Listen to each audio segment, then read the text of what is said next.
The Economist Intelligence Unit baru saja merilis laporan Indeks Demokrasi Indonesia 2020. Jika dibandingkan negara-negara di Asia Tenggara, Indeks Demokrasi Indonesia berada di bawah Malaysia, Timor Leste, dan Filipina. Pandemi COVID-19 memberikan dampak kurang menguntungkan bagi indeks dan kualitas demokrasi global. Karena kebebasan sipil dan budaya politik yang rendah.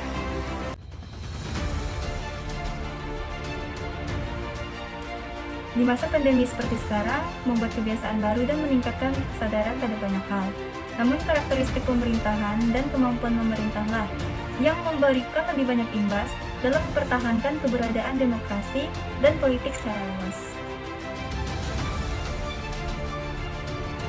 Menurut saya, demokrasi pasca pandemi nampaknya tidak akan pulih dalam waktu dekat apabila tidak ada terobosan politik yang berarti. Jika ingin membangun pemerintahan yang demokratis, sangat penting adanya satu jaminan akses yang memungkinkan melibatkan masyarakat ke dalam proses-proses pembuatan keputusan. Eksistensi pemerintah dalam menerapkan demokrasi sangat diperlukan, terutama dalam menjaga kepercayaan masyarakat terhadap pemerintah dan demokrasi itu sendiri. Sebuah masyarakat sipil yang kuat adalah satu prasyarat bagi demokrasi yang kuat.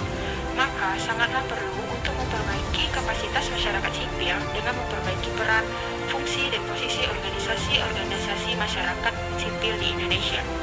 Sebagai tambahan, struktur resmi pembuatan keputusan harus diperbaiki dengan memperkuat alat-alat pembuatan keputusan, baik yang sudah ada maupun yang tradisional, dan dengan memperhatikan sepenuhnya aspirasi rakyat.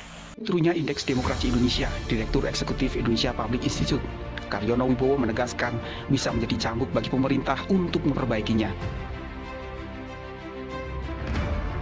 Pertama, korupsi dan ketertutupan menjadi praktik meluas, sedangkan lembaga anti korupsi dilemahkan. Kedua, ancaman kebebasan berekspresi semakin terang-terangan, baik dari negara maupun masyarakat. Ketiga, kebebasan berorganisasi cenderung mengalami regresi. Keempat, kebebasan dan independensi media semakin rentan karena terdampak adanya pemusatan kepemilikan dan intervensi kekuasaan. Kemudian yang kelima, penegakan hukum nyaris tak pernah mengalami kemajuan. Untuk membangun demokrasi yang baik, yaitu yang pertama, bertindak sesuai dengan aturan yang berlaku. Yang kedua, bertindak demokratis. Yang ketiga, tidak melakukan tindakan anarkis. Yang keempat, memilih para pemimpin dengan jalur demokrasi. Yang kelima, menggunakan metode musyawarah dalam penyelesaian masalah. Yang keenam, mempunyai rasa tanggung jawab, mengutamakan kebebasan. Yang terakhir, yaitu memberikan saran dan kritik yang membangun.